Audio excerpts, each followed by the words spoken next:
So you are a Democrat who is, President Trump says so as well, possibly a presidential candidate. He talked about you the other day. Yeah. He spent a lot of time talking about you. I've been on his mind a lot. You're spending time talking about crime. Is this something that, as a Democrat, you think the Democratic Party needs to be more vocal and muscular about when running for office? Because I hear you doing that. It's a very big change from 2020 when the idea was defund the police. Absolutely. And yeah, the president's spending all of his time talking about me. I'm spending my time talking about the people I serve. And yes, I believe that we have to be able to address the issue of crime. I came up in and I have existed in neighborhoods and communities that have been chronically neglected. And I remember one of the first things that happened in our first months in, I had to visit shock trauma inside of Baltimore because Baltimore had one of the largest mass shootings in its history.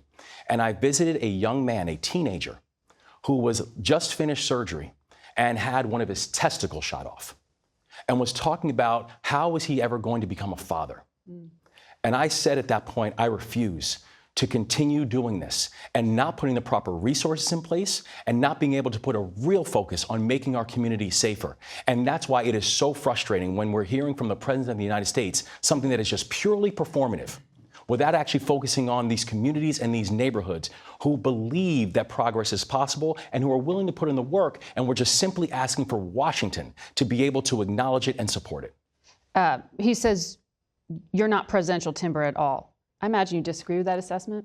No, I've been very clear. I'm not running for president, but it's interesting but it's interesting. The president seems to be more concerned about my future than he is about the future of the American people. And that's where I'm asking him to keep his focus on the things that actually matter right now, which is the fact that his economic policies are driving up prices on everything from electronics to the clothes that we wear to the food that we eat. Talk about the fact that he has immigration policies that are knocking out tens of thousands of jobs in the state of Maryland. Talk about the fact that you are about to kick veterans and seniors off of health care. Don't worry about my future. Worry about theirs.